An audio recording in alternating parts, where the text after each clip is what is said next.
In your quest to extract as much wealth from your guests as possible, you might have stumbled across priority passes. In theory, it's free money every time someone wants to cut most of a line. But is that really true? Let's review some of the facts.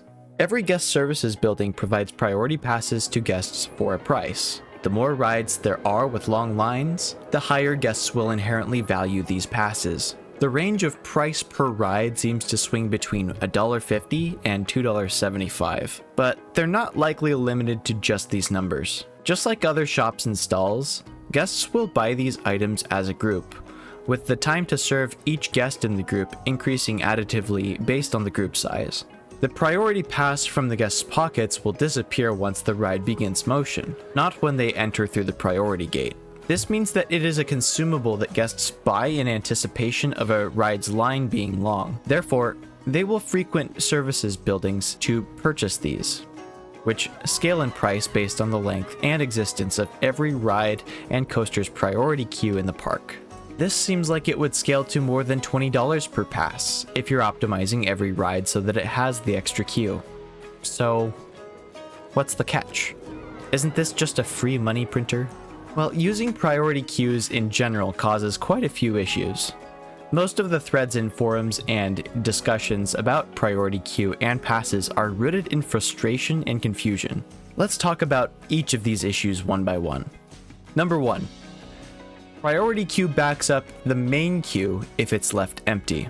An issue that can develop is with priority queue preference. Sometimes rides with priority queue stall because it's trying to usher in guests from the priority queue that aren't exactly there. Only one guest is needed, but one might not show up for minutes. The way the game works goes something like taking 4 guests from the main queue and 1 guest from the priority queue when its priority is set to high. This is nearly always true, as you might experience if you have a priority line open with no guests in it. This effectively stalls your ride indefinitely unless guests buy and use their priority passes for said ride. This is a consistent problem in the current game, and it is made worse when demand for passes is lackluster, meaning rides will stall for longer.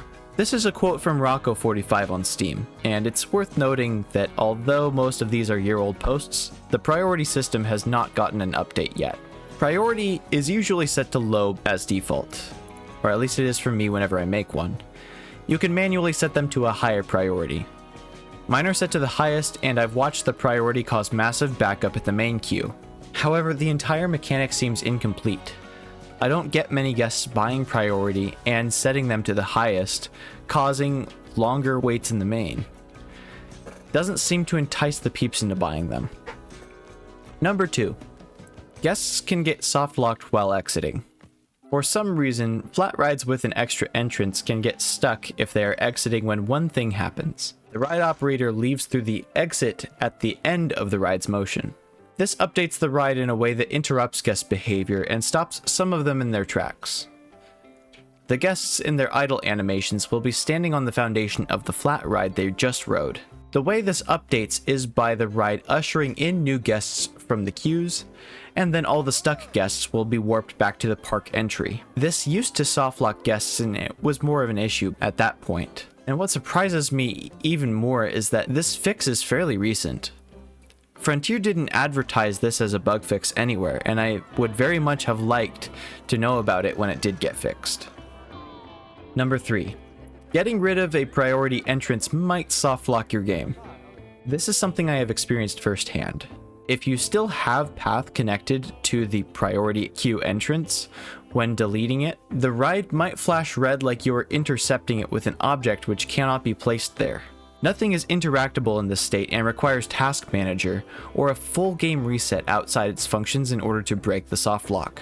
If the path connected is straight on with the coaster station, then what results instead is a queue path which is illegally placed on the station border, when normally you cannot have placed queue path this close. I'm not totally sure how this could be useful, but now you have this knowledge.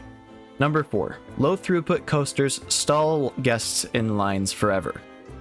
By using the concept of the 4:1 ratio when distributing guests in the main line with guests from the priority queue, we can conclude why guests in priority queues will be waiting forever to enter a ride which has a capacity of 4 or less.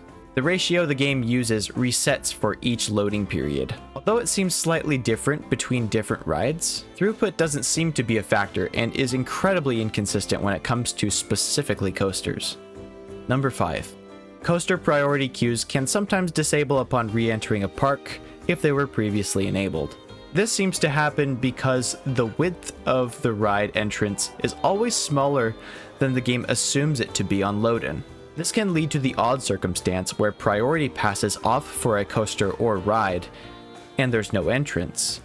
But the queue bar on the ground is in place but no gate exists there. This is another way to get path onto a station, besides just removing priority like was mentioned earlier. For all these reasons, I have stopped using priority queue, and I have tried to make it work. For me, it usually ends up causing more problems than it solves. Thanks for listening. Have you encountered any bugs with priority queue that I didn't mention? Let me know. I appreciate you being here to the end, and I hope you have a wonderful rest of your day.